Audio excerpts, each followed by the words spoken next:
You know, they say that in the 20th century, 1908, Thomas Arnold, he published this famous God's funeral poem. Like, that's it, we're a new world now, we don't need religions anymore. And that was like a short while after Karl Marx made his famous statement that, listen, religion was just a big sham, right? It was a big hoax. It's the opium, it's just to sedate the masses. It's the opium of the masses. Look at us in the past 100 years. What have we done? We've killed more people in the past 100 years than we've killed in human history. Without God, without religion, by silencing our consciences, and so much more. And are we fulfilled today? We've left the opium of the masses that Karl Marx speaks about, and now we're knee-deep in opium for real, right? People are binging on drugs everywhere. Suicide is through the roof. Because without that sharia, you will never be wholesome. Go see the people outside.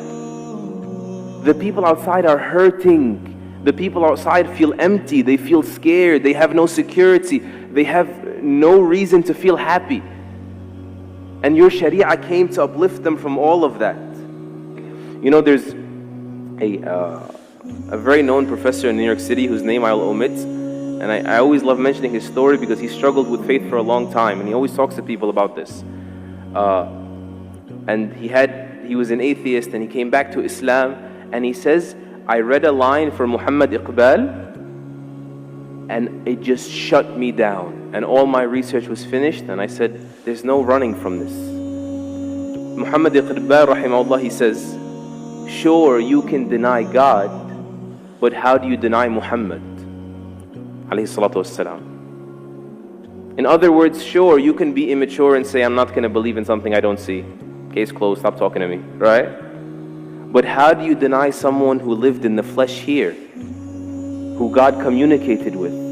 How do you deny the reality of Muhammad sallallahu alayhi wasallam? How do you explain that? We need to revisit that.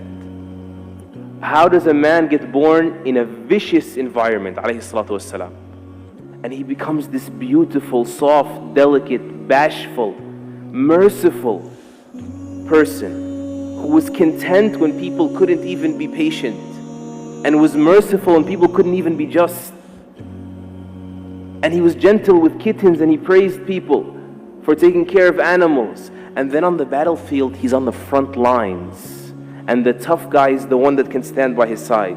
Or the brave person, more respectfully, because these are the Sahaba, right? Al-Bara and Ali, they say the tough one is someone that could come near him. He's on the front lines, alayhi salatu wassalam. How do you explain someone who's like that, of valor, and then he stops the army, as Ibn Mas'ud says, or he says we were on a travel, and he says, who scared this pigeon regarding her babies? Who took the babies away? How do you explain that? How do you explain the only person in human history that has ever removed racism from society successfully? And I think you know it's alive and well in the United States. The only person in human history that has ever removed alcoholism effectively,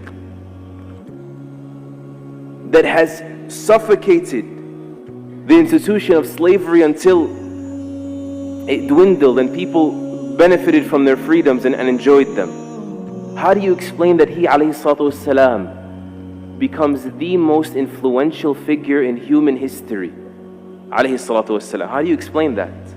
We need to come back and find shelter in these things. There's only one explanation. There's only one logical explanation. And then rationale from there will tell you it's rational that I surrender to this beautiful, perfect, omnipotent God subhanahu wa ta'ala. May Allah grant us and you shelter in our faith, and grant us the yaqeen that will armor our hearts. Allahumma ameen.